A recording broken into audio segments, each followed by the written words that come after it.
And then the next skill we teach is called CLARA, which stands for center, listen, affirm, respond, and add.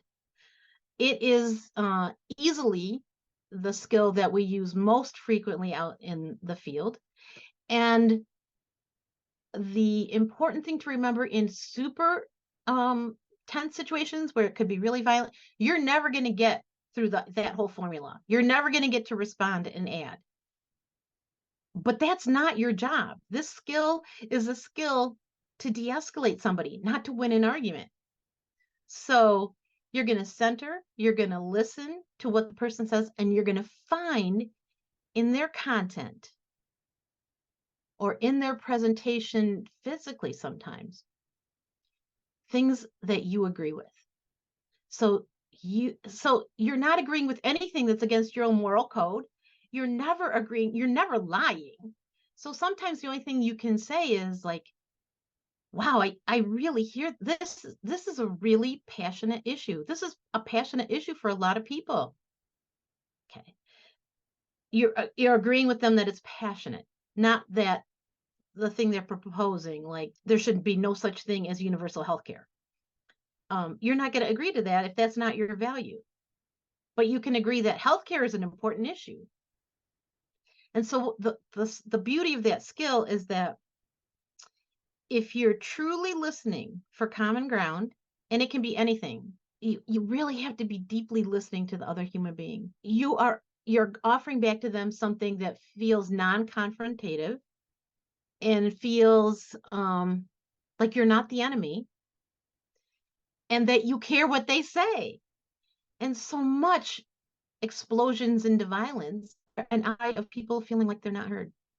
And so we've been in situations where we'll call it la-lying, which sounds disrespectful, but it's not meant to be, where you center, listen, affirm, listen, affirm, listen, affirm, listen, affirm. And you can do that for an hour. You can do it for 2 hours. It can be exhausting.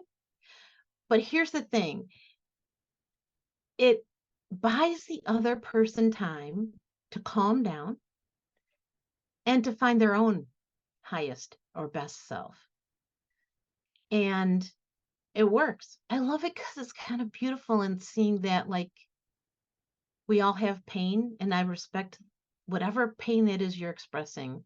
I may not agree with what you're saying, but I understand that it's hard to be in pain, and that I care for you as a human being, that you not be in pain. And then we start, depending upon what the focus is of the training.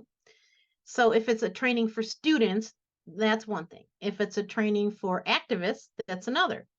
So sometimes what we can do is we talk about, well, we practice everything in role plays, and people have a hard time with the role plays at first. Not a lot of people, enjoy feeling like they're acting, and nobody wants to be quote unquote the bad guy. Nobody wants to be the officer that's lost control or the KKK member but the beauty of that is when you're forced to do it and we give you a minute to get into character, you have to think, what's the motivation? Why am I acting this way? And when you put yourself into somebody else's shoes, it also gives you those insights. The other thing that's really important is that they have to be realistic, because we don't want people practicing skills in a way that we don't think will actually de-escalate violence in a real situation. So then the next step is often how to come to consensus on like small groups, what we refer to as affinity teams. So the group of people that you may be working with on a peace team or in your neighborhood or in your school. And what are the things your affinity team members need to know about you and that you need to know about them? And that can be anything from I can't be arrested because I don't have documentation, to I can't be on the front lines if they pull out tear gas because I have asthma, to I really need to leave by 5 o'clock because the babysitter leaves right then, So those kind of things on your affinity team. And then we put you into situations of you coming upon an instance of violence in one shape or another. So it could be in a role play, it could be almost anything. It could be your group is walking through a park and you hear somebody screaming for help, or it can be you are at a fiesta and you see ice pull up.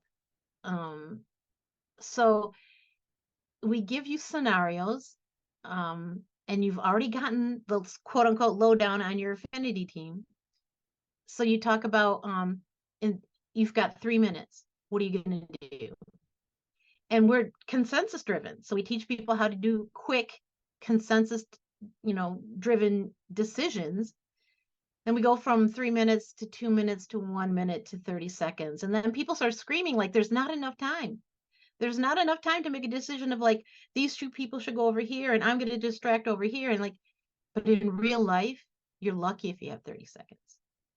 So, and then we just allow people to share stories and, what were their experiences and what did they do? And people can chime in, not in criticism, but in, oh, we could have tried this or we could have tried that. And sort of end the day on the thing that after debriefing, which is mandatory for MPT when you're on a peace team. The other thing that bookends everything we do, we have centering on one side, self-care is on the other, and that you can't do this kind of work and not take care of yourself. You can't pour from an empty cup. And the importance of that. And we get people to make a commitment because they've spent, in this particular scenario of a full day training, 8 hours of high conflict, high interaction, high communication. It's exhausting. An 8-hour day can be.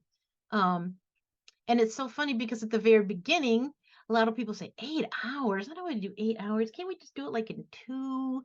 Like, and then at the end of the 8 hours, like, oh my God, we need so much more, But at the end of that 8 hours, we get everybody to commit to what they're going to do for self-care when they leave at the end of the day.